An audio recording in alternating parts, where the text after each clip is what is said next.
Hello दोस्तों, इस video में हम लोग देखने वाले हैं विभाजन सूत्र के बारे में, और वो भी एकदम बेसिक से। विभाजन सूत्र क्या होता है, इस पर सवाल कैसे आते हैं और उन सवालों को हल कैसे किया जाता है, ये सारी की सारी जानकारी आज की इस वीडियो में हम लोग कंप्लीटली देखने वाले हैं। तो देखिए दोस्तों, सबसे पहले हम लोग ये समझेंगे कि विभाजन सूत्र आखिर होता क्या है। तो देखिए दोस्तों, विभाजन सूत्र का मतलब होता है विभाजित करने वाला सूत्र। कहीं पर भी कोई लाइन दे दिया जाएगा, ये उसको विभाजित कर देगा। विभाजित मतलब काट देगा। तो देखिए दोस्तों, मैंने यहाँ पर दो बिंदु लिए हैं, एक बिंदु है ए और दूसरा बिंदु है बी। अब यहाँ पर एक नया पॉइंट है पी, जो कि क्या कर रहा है, तो इन दोनों रेखाओं को आपस में जोड़ने वाली ये जो रेखा है, इसको यहाँ से विभाजित कर रहा है, काट रहा है। तो इसी को हम लोग क्या बोलते हैं, विभाजन करना, विभाजित करना। अब देखिए दोस्तों, ये पॉइंट इस रेखा को यहाँ से विभाजित कर रहा है, तो इसके दो निर्देशांक आ गए हैं। कौन कौन से, एक तो आया है x और दूसरा आया है y। अब इन दोनों निर्देशांकों को कैसे ज्ञात किया जाता है, तो इसके लिए मैंने यहाँ पर फॉर्मूला लिखा है।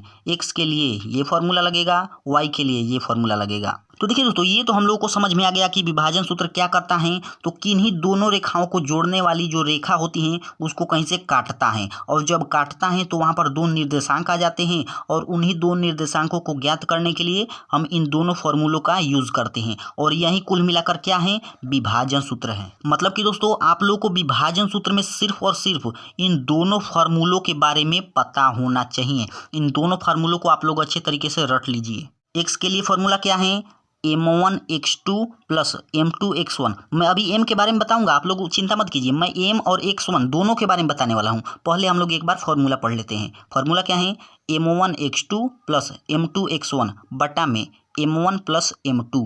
y के लिए क्या फॉर्मूला है, m1y2 plus m2y1 divided by m1 plus m2।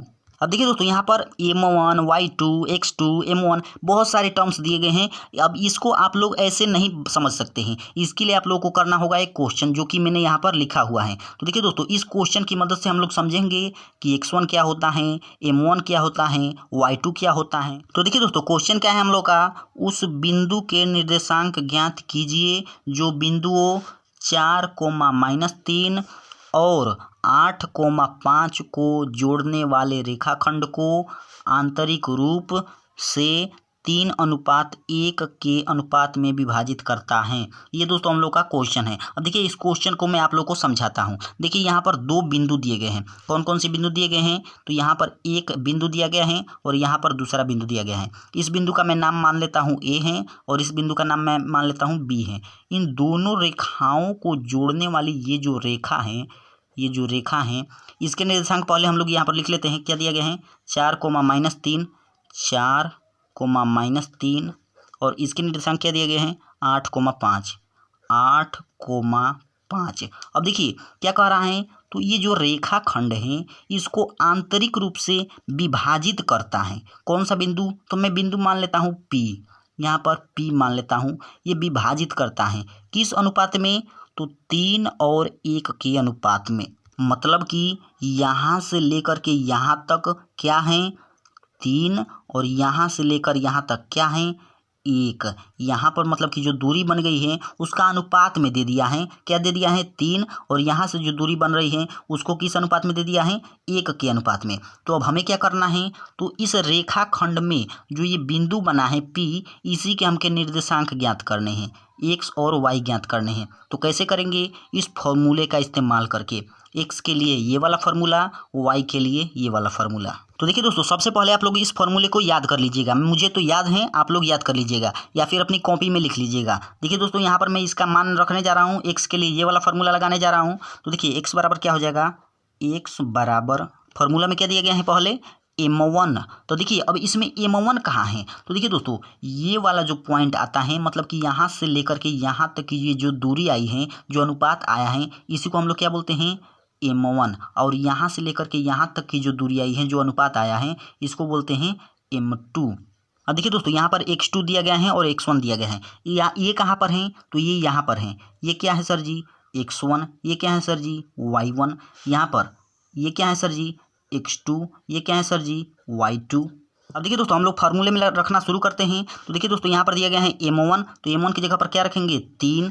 तो 3 और गुणा में क्या दिया गया है, x2 की जगह पर क्या रखेंगे, तो x2 कहाँ है सर जी, यहाँ पर गुणा में क्या हो गया 8 प्लस का और क्या दिया गया है m2 x1 क्या है सर जी 1, तो 1 गुणा में क्या दिया गया है x1 की जगह पर क्या है सर जी 4, तो गुणा में कर देंगे 4 और बटा में क्या है सर जी, तो m1 प्लस m1 क्या है सर जी 3, तो क्या लिखेंगे 3 प्लस m2 क्या है सर जी 1, तो क्या लिखेंगे 1। अब यहाँ से इसको सोल्व कर देंगे और हम लोग का x का मान चला आएगा। तो यहाँ से क्या हो जाएगा 3 गुणा 8 कितना हो गया 24 प्लस 1 गुणा 4 कितना हो गया 4 बटा में 3 प्लस 1 कितना हो गया सर जी 4। यहाँ से क्या हो जाएगा 24 4 28 बटा 4 काटेंगे तो कितना हो जाएगा 7। तो x का मान कितना चला है सर जी 7। मतलब कि यहाँ पर जो बिंदु बन रहा था P, इसका x का मान कितना आया है 7 और y का मान यहाँ पर ज्ञात कर लेते हैं दोस्तों। तो y का मान क्या हो जाएगा, तो यहाँ से ये वाला फार्मूला लगाएंगे। फार्मूला क्या है, फार्मूला भाई साहब आप लोग याद कर लीजिएगा। फार्मूला में क्या है m1y2, तो m1 कितना है सर जी 3 गुणा में y2 कितना है 5 प्लस में क्या दिया है m2 कितना है 1 गुणा में y1 कितना है माइनस का 3 और बटा में क्या कर देंगे m1 प्लस m1 कितना है 3 और m2 कितना है 1, तो कितना हो जाएगा 3 प्लस 1। यहाँ से कर देते हैं 3 गुणे 5 कितने हो गए 15 प्लस 1 गुणा माइनस का 3 कितने हो गए माइनस का 3 और बटा में क्या हो जाएगा 3 और 1 कितने हो गए 4। यहाँ से क्या हो जाएगा दोस्तों 15 और प्लस और माइनस कितने हो गए माइनस, तो 15 माइनस 3 और बटा में क्या हो जाएगा 4। 15 में से 3 गए कितने हुए सर जी, तो 12 और बटा में 4। यहाँ से काटेंगे तो क्या हो जाएगा 4 3 12। वाई का मान कितना चला है दोस्तों 3। तो यहाँ पर जो हम लोग का बिंदु था ऊपर यहाँ पर दिया गया है वाई, इसका मान कितना चला है दोस्तों 3। तो ये जो बिंदु बन रहा था P, इसके निर्देशांक कितने हो गए दोस्तों, तो 7 और 3। ठीक है दोस्तों, तो ये हो गए दोस्तों हम लोग का P बिंदु के निर्देशांक। और ये था दोस्तों एकदम बेसिक सवाल विभाजन सूत्र का। उम्मीद करता हूँ कि आप लोग को अच्छा लगा होगा। अब देखिए बहुत सारे सवाल हैं आप लोग को करने हैं, किताब में आप लोग के बहुत सारे सवाल दिए गए हैं, उन सभी सवालों को आप लोग को करना है। अगर आप लोग को वो सवाल नहीं आते हैं तो आप लोग कमेंट करिए, मैं उस पर भी वीडियो बना दूंगा। और आज के लिए बस इतना ही। उम्मीद करता हूँ आपको वीडियो अच्छा लगा होगा। अगर वीडियो अच्छा लगा है तो वीडियो को लाइक कीजिए, चैनल पर नहीं तो चैनल को सब्सक्राइब कीजिए।